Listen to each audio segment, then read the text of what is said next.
É nosso convidado neste Primeira Hora, Jorge Neto. Bom dia, Jorge Olá, bom Neto, dia. obrigada por estar aqui connosco. Hoje o Parlamento começa a debater as políticas de incentivo à natalidade. Parece-lhe uma medida importante, dados os problemas estruturais que o país enfrenta nesta altura? Esta é também uma reforma estrutural ou não deveria ser prioritária? Eu penso que esta é uma reforma estrutural prioritária do país. O que lamento é que ela tenha sido objeto de agendamento e de debate político no final da legislatura. Isto naturalmente que tem algum cheirinho eleitoral, porque estamos próximos das eleições e todas as iniciativas políticas que possam de alguma forma captar o interesse do eleitorado costumam nesta fase ser trazidas à colação. E, portanto, acho que isto era uma matéria que devia ser tratada logo no início da legislatura, porque esse é um dos problemas sérios que o país enfrenta, é o problema do envelhecimento, é o problema do envelhecimento demográfico, é o problema da quebra da natalidade.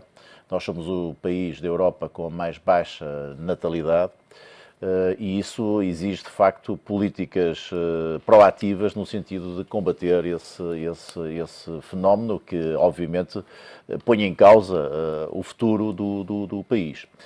Eu penso que as medidas que foram anunciadas, não deixando de ser positivas, são completamente irrelevantes, porque ninguém vai seguramente pensar em ter filhos com base numa outra iniciativa de natureza particular e avulsa que não se enquadre numa perspectiva mais global de apoio à família. E é isso, a meu ver, que tem faltado em Portugal, é uma política estruturada de apoio à família, à semelhança do que acontece noutros países, onde efetivamente esse problema existiu, mas foi combatido ou foi mitigado com sucesso. Estou-me a reportar em concreto à Irlanda e também, de alguma forma, à França, em que uma política coordenada, um quadro legislativo completo, abrangente, tem de facto combatido com sucesso o problema da quebra da natalidade e tem de facto contribuído para que as famílias possam ter mais filhos, particularmente aquele rácio que é conhecido como sendo fundamental para manter o nível da população, que são cerca de 2 filhos por casal. Isso é que tem acontecido na Irlanda, isso tem acontecido na França, tem acontecido também em alguns países nórdicos. Acho que Portugal aí não tem muito que inventar, deveria de facto ser émulo destes países que estão na linha da frente do combate à quebra de natalidade, com sucesso, e devia efetivamente seguir o exemplo desses países. E como? Olha, designadamente criando uma rede de apoio às famílias e aos pais que permitam efetivamente que eles possam conciliar o trabalho com a vida familiar, coisa que em Portugal não acontece, onde esses apoios faltam a vários níveis, do ponto de vista das creches, do ponto de vista do apoio pré-infantil, do ponto de vista do horário pós-escolar, que permita de facto ao pai e à mãe estarem no seu trabalho e que possam de alguma forma também estar tranquilos relativamente à educação dos seus filhos. Mas Isso não também é existe. preciso uma abertura por parte das próprias empresas para flexibilizar os horários dos pais ou não? Sim, naturalmente que as empresas têm que dar também o seu contributo e tem que haver legislação, de facto, que de alguma forma pressione no sentido também do mercado empregador perceber a realidade e a dureza desta situação e possa também dar o seu contributo para combater a quebra de natalidade. Mas também é preciso não esquecer que o fator essencial, na minha ótica, é o fator económico. Porque estou em crer que nenhum casal quer ter filhos ou quer ter muitos filhos se efetivamente não tiver condições económicas para os sustentar e para lhes dar uma educação com alguma qualidade.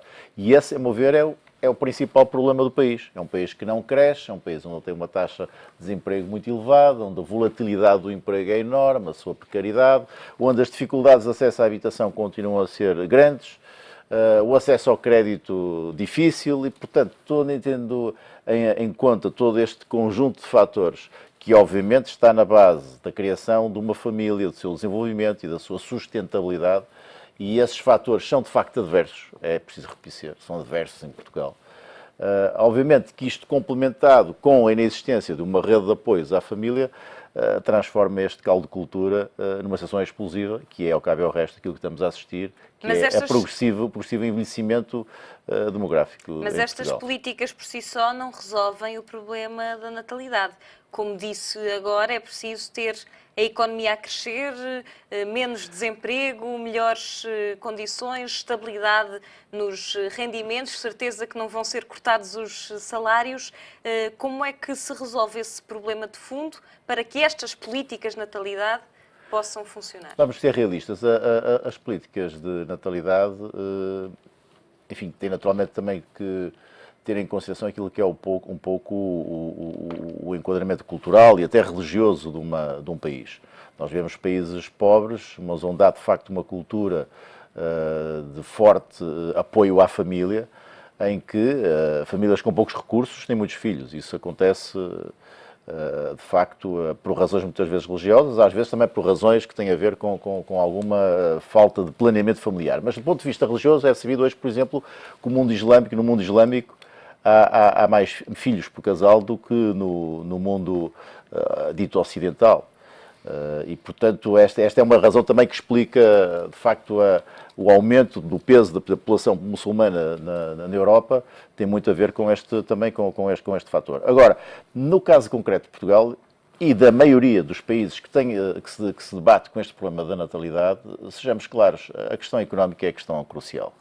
E, portanto, se não houver crescimento económico no país, se não houver uma expectativa no futuro, de confiança no futuro, se não houver esperança numa vida melhor, obviamente que os pais têm alguma dificuldade em poder ter uma prole numerosa, porque ela, de facto, é extremamente difícil do ponto de vista da sustentabilidade em termos de assegurar uma qualidade de vida aos filhos que, naturalmente, qualquer pai legitimamente deseja. Não é por acaso que as associações conhecidas de pais com famílias numerosas reivindicam, e muitas vezes sem sucesso, infelizmente, políticas de fiscalidade, de apoio na área da fiscalidade, que efetivamente consiga dar algum contributo para aqueles que têm enormes dificuldades económicas em sustentar famílias numerosas.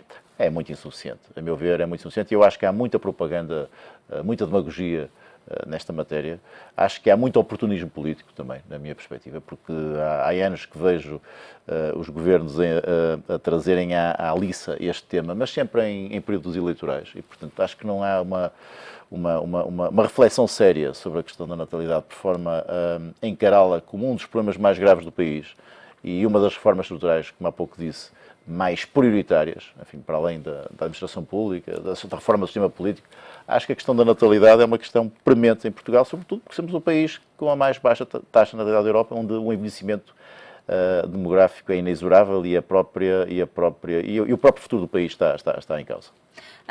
E quando os atuais pais que querem ter mais filhos ou os futuros pais olham para as perspectivas do FMI, devem sentir esperança ou não, utilizando as suas palavras? Porque, por um lado, dão um crescimento da economia até acima do esperado, da previsão anterior e do esperado pelo Governo, mas, por outro lado, dizem que o déficit será maior do que aquele que o Executivo tem anunciado. Vamos ver, as perspectivas do FMI não são muito auspiciosas. Naturalmente que melhoram os indicadores anteriores, mas mesmo assim não são propriamente muito simpáticos. A previsão da FMI de crescimento para este ano é de 1,6%, no próximo ano creio que é de 1,5%, mas o déficit vai ficar acima de 3%, vamos continuar com déficit excessivo.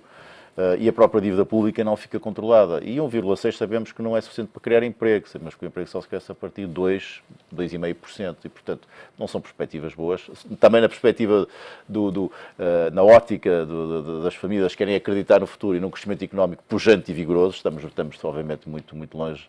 Muito longe disso, portanto, não... Aliás, é bom também verificar, ainda há pouco tempo o Presidente da República dizia com alguma dose de otimismo que o crescimento este ano seria na casa dos 2%. Enfim, estamos a ver agora o FMI a ficar muito longe desses 2% no 1,6%, portanto há muita especulação sobre esta matéria. Mas e mais preocupante que isso é que prevê um crescimento inferior em 2016 do que em 2015. Bom, porque além de prever um crescimento inferior, há sinais de que o déficit não está controlado, há sinais de que a dívida pública não está também controlada, pode aumentar, e mais do que isso, há também vários indicadores de instâncias internacionais que apontam para a necessidade de novas restrições orçamentais se queremos efetivamente ter algum controle das finanças públicas. Portanto, acho que as notícias não são propriamente muito animadoras. E do lado do Brasil, ontem tivemos mais uma notícia relacionada com a Petrobras e com os atrasos e o poder entrar em cumprimento caso não divulgasse as contas auditadas aos credores até ao final do próximo mês. Como é que olhamos para o Brasil, que é uma empresa muito importante, que é um país, aliás, muito importante para muitas empresas portuguesas, onde várias empresas têm negócios ou vendem para lá. Como é que olhamos para toda esta crise no Brasil com escândalos de corrupção? Temos que olhar com alguma preocupação, naturalmente. O Brasil é um parceiro importante de Portugal, há sobretudo relações fraternais do ponto de vista cultural, linguístico, histórico.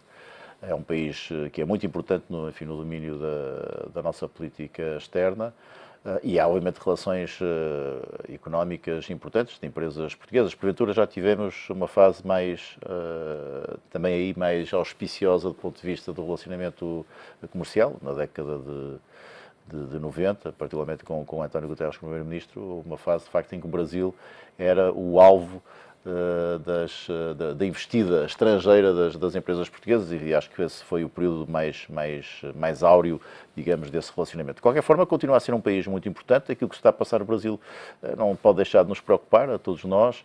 A questão da Petrobras não é uma questão de sumenos, estamos a falar de uma empresa que é a principal player nacional. E que é parceira da Galp também. É uma empresa de referência, é parceira da Galp, de uma empresa portuguesa. De alguma forma traz à nossa reflexão tudo aquilo que tem a ver com o fenómeno, que é um fenómeno transversal em todo o mundo, infelizmente, que é o fenómeno da corrupção, da ligação muitas vezes das empresas a partidos políticos e ao sistema a política, a velha promiscuidade entre política e negócios, põe em causa também a própria solidez e a credibilidade das instituições brasileiras, do governo brasileiro.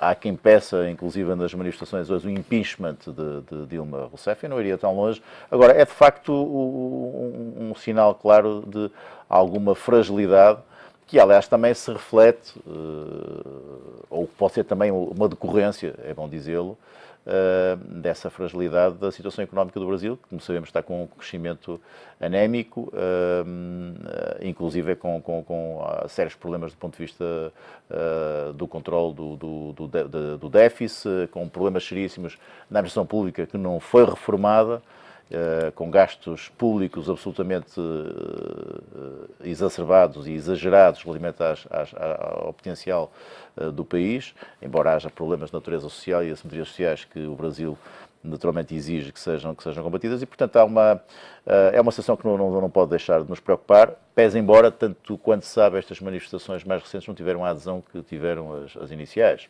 Mas, de qualquer forma, como o fenómeno da corrupção não terminou aqui, como é ciclo e já se fala noutras situações, para além da Petrobras, é evidente que vamos ter que estar muito atentos àquilo que se vai passar no Brasil, porque isso pode ter também reflexos em Portugal. Jorge Neto, muito obrigada pela sua presença neste Primeira Hora, que faz agora um curto intervalo. Voltamos já a seguir. Até já.